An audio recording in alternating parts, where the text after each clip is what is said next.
धीमहि धियो यो नः प्रचोदयात्। ॐ गुरुर्ब्रह्मा गुरुर्विष्णुः गुरुर्देवो महेश्वर गुरुर्साक्षात् परब्रह्म तस्मै श्री गुरवे नमः। हमने पिछली बार संयम और उसका मनोविज्ञान भी देखा। जीवन में संयम बहुत जरूरी है। संयम के बारे में अगर समझदारी आ जाए तो संयम बहुत ही आसान है। बिना सोचे समझे इंद्रियों को दबाकर बुद्धि से न समझकर अगर हम संयम का पालन करने जाएंगे तो हमें कभी कभी दिक्कत होती है, मन उत्तेजित होता है और जो चीज आप नहीं करना चाहते वो करने लगते हैं। इसलिए बुद्धि युक्त समझदारी होनी चाहिए संयम के लिए। परम पूज्य गुरुदेव ने संयम के 4 प्रकार कहे हैं। एक है इंद्रिय संयम, दूसरा है समय संयम, तीसरा है अर्थ संयम और चौथा है विचार संयम। इन चारों में संयम होना चाहिए अगर हम सुखी जीवन जीना चाहते हैं। सुख में सब आता है, मन की शांति, अच्छे रिश्ते, प्रगति और धन प्राप्ति। संयम है वहां पर ये चीजें आती हैं। हाल ही में वैज्ञानिक लोगों ने एक प्रयोग किया। उन्होंने कुछ बच्चों को इकट्ठा किया और ये बहुत ही लंबा प्रोसेस था। उन्होंने कुछ बच्चों को इकट्ठा किया और उन्हें कहा, हम आपको चॉकलेट देते हैं। ये चॉकलेट बहुत ही स्वादिष्ट, बहुत महंगी और आपको अच्छी लगे वैसी है। कौन चॉकलेट चाहेगा? तो सभी बच्चों ने कहा हमें चाहिए। फिर वह चॉकलेट सबको दी गई। सब बच्चे खुश थे। चॉकलेट की हल्की हल्की खुशबू आ रही थी। चॉकलेट, उसका रंग और उसके ऊपर जो प्लास्टिक था वो इतना सुंदर तरीके से सजाया हुआ था। बच्चों को लगा अहोभाग्य, इतना अच्छा चॉकलेट हमें मिला। अब उन लोगों ने कहा, हमारी एक शर्त है, अगर आपको चॉकलेट खाना है तो खा सकते हो, लेकिन अगर ये चॉकलेट तुम अभी नहीं खाते, अपने पास रखते हो, तो कल हम तुम्हें और 2 चॉकलेट देंगे। बच्चों ने कहा ठीक है, एक की जगह पे 2 चॉकलेट, ये तो अच्छी बात है। फिर उन्होंने कहा, ये चॉकलेट तुम तुम्हारे पास रखो, जो नहीं खाएगा आज, कल उन्हें एक और चॉकलेट मिलेगी, तो 2 चॉकलेट हो जाएगी। बच्चों ने कहा ठीक है। वो सभी वैज्ञानिक चले गए। अब देखो यहाँ पे क्या होता है, जिन बच्चों के पास चॉकलेट थी उसका रंग, उसकी खुशबू उन्हें आकर्षित कर रही थी। अब देखो इंसान का दिमाग जो है वह सुख चाहता है इमीडिएटली। अब कल तक चॉकलेट को रखना यानी कि दिमाग को वो ठीक नहीं लग रहा था, मतलब दिमाग को वो कष्ट दे रहा था, एक पेन दे रहा था। लेकिन अभी का अभी खाए, कल किसने देखा, कल चॉकलेट मिले या ना मिले, वो वैज्ञानिक आए या ना आए। और कुछ बच्चों ने यह सोचकर चॉकलेट को वो तभी की तभी खा ली, कल को कल देखा ऐसा सोच के खा लिया। लेकिन कुछ बच्चे ऐसे थे जिन्होंने बोला ठीक है ना, कल खाएंगे, आज एक एक कल दो हो जाएगी, कल खाते हैं। और उन्होंने वह चॉकलेट नहीं खाई। अब ये प्रयोग यहाँ पे खत्म नहीं हुआ। उन वैज्ञानिकों ने उन आदमियों, उन बच्चों का नाम वगैरह लिखा, एड्रेस लिखा और बीच बीच में उनसे मिलते रहे। पूरा प्रोसेस उनका व्यवहार ये सब नोट करते रहे। और 25 साल बाद उन्होंने स्टडी करके जो रिजल्ट बताया, तो उन्होंने कहा जिन बच्चों ने संयम रखकर चॉकलेट को दूसरे दिन खाई, जिनको एक और एक्स्ट्रा चॉकलेट मिली, वे बच्चे कंपेयर टू जिन बच्चों ने चॉकलेट खाई ली, उन्होंने इंतजार नहीं किया कल का, उनके मुकाबले ज्यादा सफल व्यक्ति थे। मतलब उनके रिश्ते नाते भी बहुत अच्छे थे, अपने घर वालों से, मित्रों से, पत्नी से। अच्छा, उनका वेल्थ, उनकी इनकम ज्यादा अच्छी थी और उनका जो बिजनेस या नौकरी था उनमें वे ज्यादा सफल थे। और जो बच्चे चॉकलेट खा गए, उनकी इनकम भी कम थी, उनके रिश्ते नातों में भी बहुत ही गड़बड़ चल रही थी, सफलता उनको भी नहीं मिली, न ज़्यादा पैसा कमा पाए, न नौकरी पे अच्छा रिलेशन मेंटेन कर पाए, न उनकी इनकम बढ़ी। और इसके साथ साथ जो संयम रखने वाले का हेल्थ बहुत ही अच्छा था और इन लड़कों का हेल्थ बिल्कुल अच्छा नहीं था, क्योंकि ये जो इनकी मानसिकता थी वो धीरे धीरे वैसी की वैसी रही। इन लोग किसी बात में संयम नहीं रख पाते थे, जो चाहिए वो खा लेते थे। अब भी भाई संयम रखने से कल अच्छा होगा, आज मैं ज़्यादा खा लूँगा तो मैं कल खाऊंगा ना। आज मेरे लिए अगर 3 चपाती ठीक है तो मैं वही खाऊं, ज़्यादा क्यों खाऊं, कल नहीं मिलने वाला ऐसा सोच के कोई जाएगा किसके इधर शादी में जाएगा, इतना खाते हैं, ऐसा खाते हैं जैसे कि कल मिलने वाला ही नहीं है। ओवर ईटिंग हो जाता है।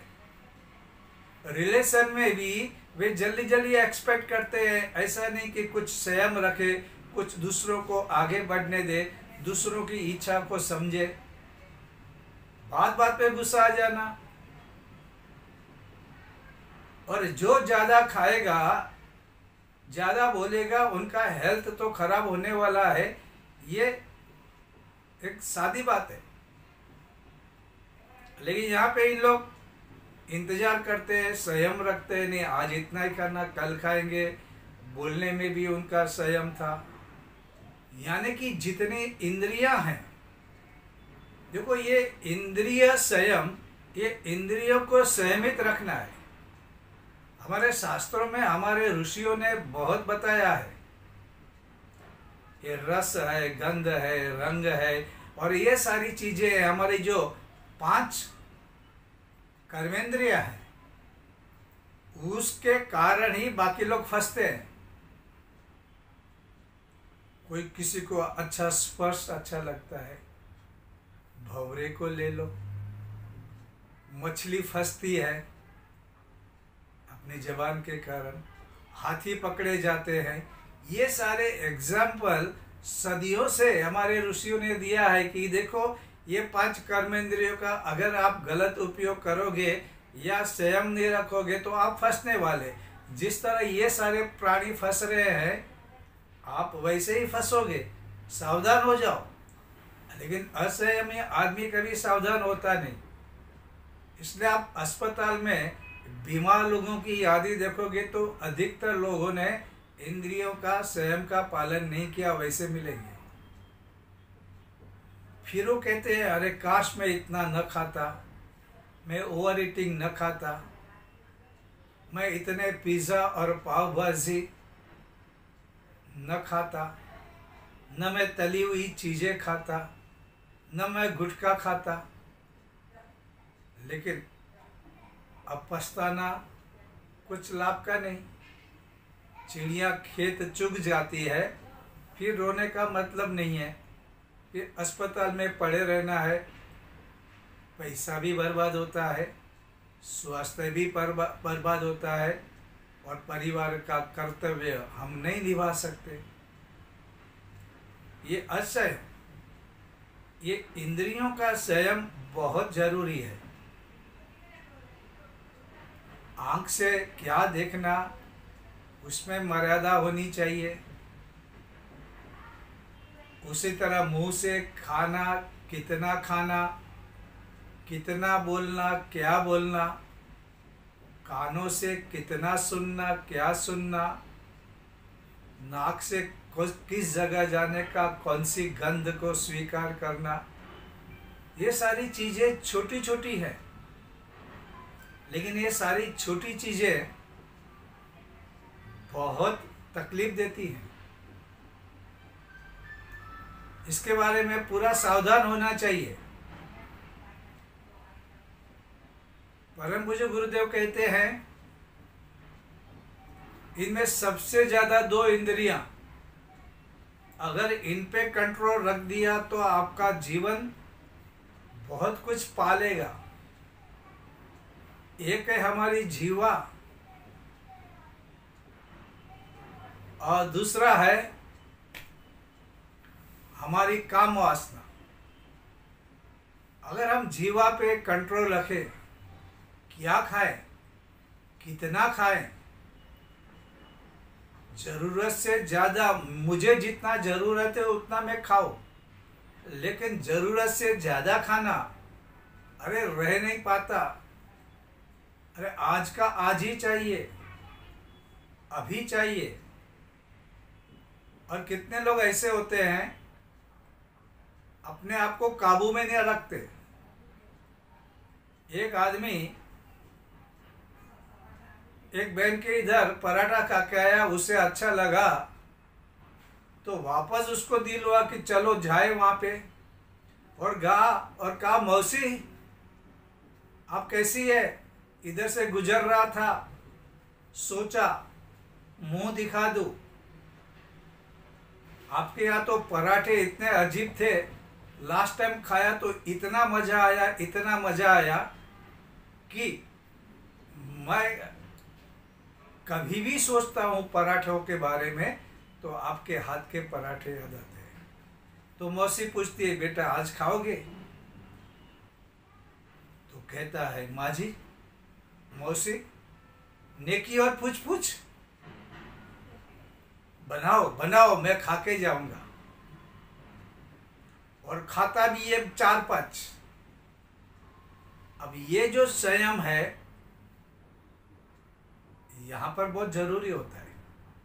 पहली बात तो एक बार खाया वो खाया, मजा आया, मजा ले लिया, कहानी खत्म करो। लेकिन बार बार उसके बारे में सोचना, फिर ऐसा मौका ढूंढना कि वापस खाने मिले, इसको गीता में कहा है आसक्ति। अब उसको आसक्ति हो गई, और आसक्ति ये बहुत भयंकर है। आसक्ति धीरे धीरे बहुत सारी चीजें पीछे से लाके खड़ी कर देती है। गीता में कहा है कि हर एक विषय के अंदर राग और द्वेष छिपा हुआ है। ये अनदेखा होता है, अनसीन, दिखता नहीं, लेकिन कोई भी विषय पकड़ लो, उसके अंदर राग है, द्वेष है।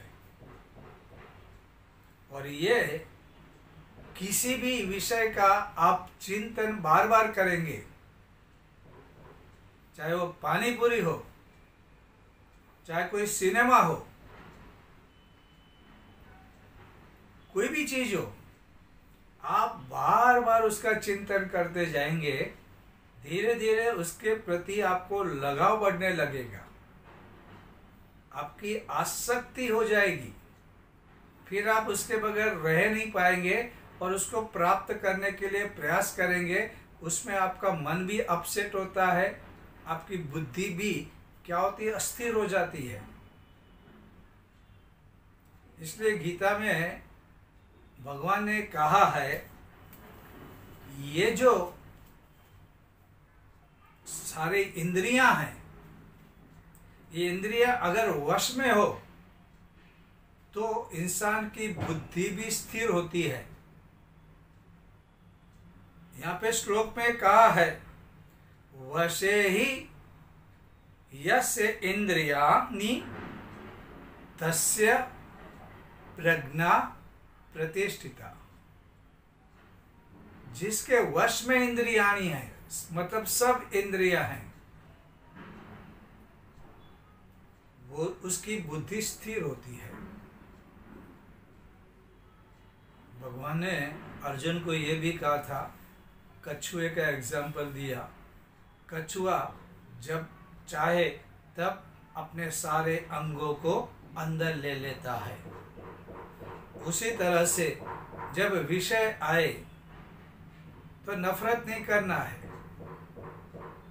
बिना आसक्ति उसमें रमना है, खेलना है। जो भी विषय अच्छे लगते हैं वो एंजॉय करो, लेकिन उसमें राग द्वेष नहीं आना चाहिए, आसक्ति नहीं आनी चाहिए, और संयमित होना चाहिए। जितना चाहिए उतना लो, बाद में अपने मन को भीतर ले लो, जितना जितना योग्य हो। अयोग्य चीज अधिक जरूरत से ज्यादा, शरीर की जरूरत से ज्यादा, ये नहीं भूलना चाहिए हम जीने के लिए खा रहे हैं। लोगों को ऐसा लगता है वो खाने के लिए जी रहे हैं। खाने के लिए हम लोग नहीं जी रहे, हमको जिंदा रहना है, इसलिए खाना पड़ता है। भगवान ने गीता में कहा है, यदा संहर्ते चाय कूर्मो अंगानीव सर्वशः इंद्रियाणि इंद्रियार्थेभ्यः तस्य प्रज्ञा प्रतिष्ठिता। अब कछुआ जिस तरह से अपने अंगों को अंदर ले लेता है, वैसा हम लोगों को भी हमारी इंद्रियों को रस को देख के अंदर लेना चाहिए। मतलब कि जरूरत है उतना ठीक है। कुछ भी चीज, जैसे हमने पिछली बार कहा था, अति सर्वत्र वर्जित, तो कंट्रोल रखना चाहिए। उसी तरह बोलने में भी, क्योंकि आज जितने भी ज्यादा दुख है वह अविचारी बातें करने से होता है। लोग बातें ऐसी करते हैं कि सामने वाला का दिल दुखे। अहंकारी पुरुष अपने अहंकार में दूसरों का बार बार अपमान करते हैं, ये नहीं सोचते कि जिसका अपमान हुआ है उसकी मन स्थिति कैसी बनती है, उसकी रातों की नींद कैसे खराब होती है, उसकी भाषा किस तरह बिगड़ती है। और ये मत सोचना कि बोलने वाला बोल दिया और इसका परिणाम उसको भुगतना है, लेकिन वापस एक एक्शन रिएक्शन होती है। ये सब उसी आदमी के पास जाके उसी आदमी को भी दुखी करती है। आज पत्नी पत्नी के रिश्ते ये सब बोलने से, क्या बोलना है ये किसी को पता नहीं। कोई पत्नी पत्नी की आप भाषा आधा घंटा सुनेंगे तो आपको दुख होगा कि ये तो 7 जन्म की बात करके आए थे और बात बात में एक दूसरों को। धार्मिक आश्रमों में जहाँ पे विनम्रता श्रद्धा की बात होती है, वहाँ ऐसे बातें चिल्ला चिल्ला के करते हैं, ऐसे एक दूसरे को धक्के मार के गिराते हैं। ऐसा लगता है कि ये बोल रहे हैं, ये इंसान है या श्वान है। लेकिन एक बार बोले हुए शब्द कितना दुख दे जाते हैं, कितनी रातों की नींदें खराब करते हैं और कितनी बीमारियां को पैदा करते हैं, इसके बारे में कोई नहीं जानता। आज डाइवोर्स के लिए इतने सारे केस है कि कोर्ट उसको पूरा नहीं कर सकती, और बोले हुए शब्दों के कारण आत्महत्या से लेकर पति पत्नी का खून करता है, पत्नी अपने बॉयफ्रेंड के साथ मिलकर पति का मार देती है, भाई बहन को मारता है, पिता बेटे को मार देता है। ये सारी इसका जो मूल है ये हमारा संभाषण, ये संवाद बिल्कुल नहीं करते, विवाद के कारण होता है। अगर इस बोलने में संयम रखा जाए तो कितना सारा फर्क पड़ जाता है। मीठी भाषा से ही सब कुछ होता है, संयमित भाषा। ऐसा कहते हैं ना, काक कृष्ण पीक कृष्ण को भेद पीक काकयो, वसंत समय प्राप्ते काक काक पीक पीक। कौवा काला है, कोयल काली है, क्या फर्क है? वसंत ऋतु आएगी तो मालूम पड़ेगा। कौवा काका करेगा, कर्कश भाषा बोलेगा, कोयल मीठा मीठा बोलेगी, सबके मन भावन हो जाएगी। मीठा बोलना है। तो गुरुदेव कहते हैं कि बाकी इंद्रियों की बात छोड़ दो, अगर जीभ और हमारी काम वासना, क्योंकि धर्म अर्थ काम और मोक्ष इसको महत्व दिया है। काम खराब नहीं, कामुकता, उसमें रट रट के मन से बार बार कुछ कुविचार करके अगर जिंदा रहते हैं और हमारी दृष्टि अगर बिगड़ती है तो गलत होता है। और इसमें आजकल तो ये मीडिया इंटरनेट पे इतनी सारी बातें मिलती हैं, इतनी सारी बातें मिलती है कि वहाँ पे कुछ भी नहीं, वहाँ संयम भी नहीं, जो चाहे मिलती है। पत्नी पत्नी की वफादारी टूटती है, नए रिश्ते नाते, नए मिलन, ये सब होने के बाद इसका परिणाम अंत हमेशा खराब आता है। इंटरनेट ये हमारी जिंदगी में आया, सचमुच में बहुत अच्छा हुआ। स्वर्ग हमारे हाथों में आ गया। जो चाहो, कल्प वृक्ष नहीं, लेकिन जो चाहो इंटरनेट तुमको देगा। ऐसा कोई फील्ड नहीं जिसमें हमको काम ना आए, पर इसका गलत उपयोग हमें बहुत दुखी करता है। इसमें संयम होना चाहिए। न बोलने की बातें न बोलनी चाहिए और न काम की चीजें इंटरनेट से हमको ढूंढ के उसमें इन्वॉल्व नहीं होना चाहिए, और फिर घर के लोग ही ना रहें। उसी तरह टीवी की सीरियलें देख के हम असंयमित हो जाते हैं। उसमें एक संयम होना चाहिए, कितना देखना है, क्या देखना है, और देखने के बाद समझ तो होनी चाहिए कि कैसे हमको बिहेव करना चाहिए। ये सारी चीजें बहुत बढ़ रही हैं। इसलिए भगवान ने कहा है, इंद्रियों में खेलो, समंदर में नदियां जाती है, समा जाती है। इन विषयों में जाओ, खेलो विषयों से, क्योंकि इंद्रियां भगवान ने दी है। इससे उत्साह, उमंग, आनंद मिलता है। लेकिन फिर उन्होंने उसका तरीका भी बताया है कि कहाँ पे कितना संयम रखना है, क्योंकि ये मनोविज्ञान भी कहता है कि संयम ही आदमी आगे जाके विकास करता है। तो जिसका हेल्थ अच्छा है, आप देखो, संयम है। जिन्होंने बहुत सारे पैसे कमाए, जीवन में संयम है। जिनके रिश्ते नाते अच्छे हैं, संयम है। और असंयमित आदमी न अपना स्वास्थ्य बना पाता है, न रिश्ते निभा पाता है, न पैसे कमा पाता है जितना उसे चाहिए। ये स्टडी है, हमारे शास्त्रों में तो ये पहले से कहा है।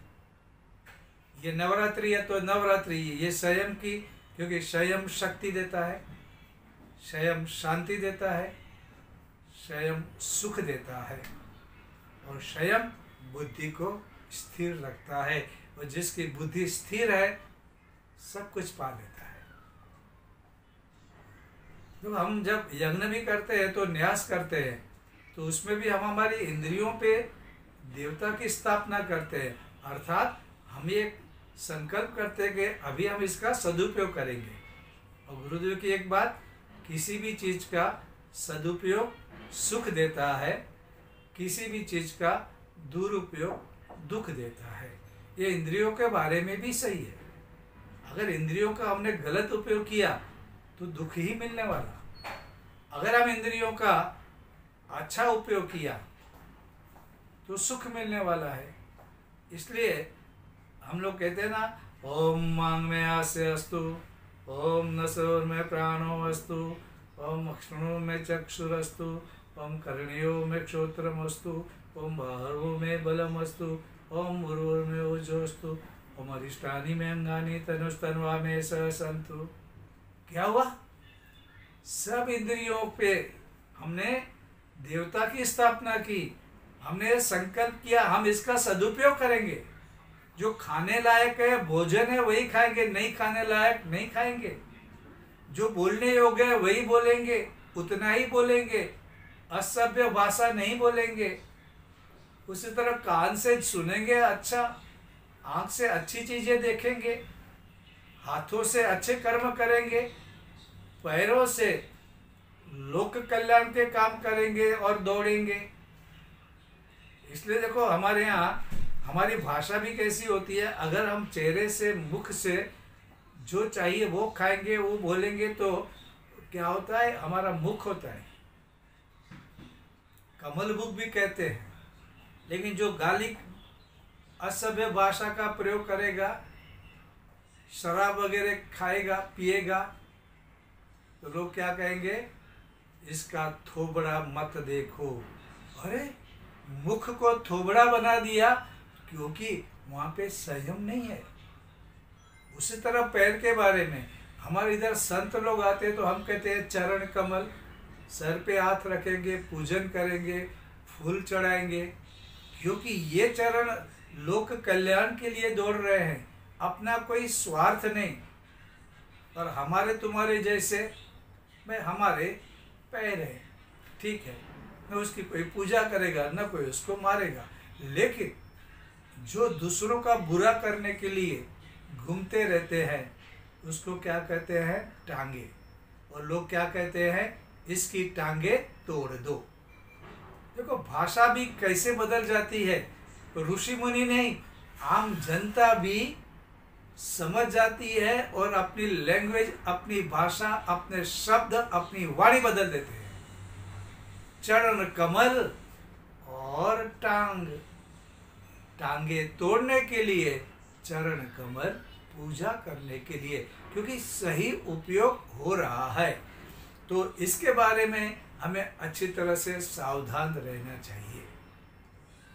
इसलिए इंद्रियां परमात्मा ने दी है, बहुत काम की है, सुख देने वाली, उत्साह देने वाली, उमंग देने वाली, आनंद देने वाली इंद्रियां है। लेकिन इंद्रियों का सदुपयोग करना है, संयम का पालन करना है, हमको भी सुखी होना है, दूसरों को भी सुखी करना है। इसलिए परम पूज्य गुरुदेव ने सबसे पहले कहा कि इंद्रिय संयम, और इंद्रिय में भी हमारी जीभ है और हमारी कामना है, वासना है। ये दोनों को अगर हम कंट्रोल कर पाते हैं पहले से, तो बाकी चीजें अपने आप सहमित हो जाएगी। वो इतनी डिफिकल्ट नहीं है, इतने डिफिकल्ट नहीं है। तो हम इसका पूरा का पूरा प्रयोग करके चले और हम इंद्रियों को सही कार्य में, लोक कल्याण के लिए और अपना, क्योंकि अगर हमारा स्वास्थ्य, हमारे रिश्ते और हमारी जो इनकम है, अगर वो ठीक रहेगा तो हम अपना, अपने परिवार को भी अच्छी तरह निभा पाएंगे। और समाज के लिए यज्ञीय जीवन भी तो जरूरी है ना, जीवन यज्ञीय होना चाहिए, दूसरों के लिए कुछ ना कुछ करना भी चाहिए, तभी तो हम इंसान बनेंगे। इसलिए संयम में इंद्रिय संयम बहुत जरूरी है। और उसके बाद हम नेक्स्ट गुरुवार को सोचेंगे समय संयम। आज के लिए बस।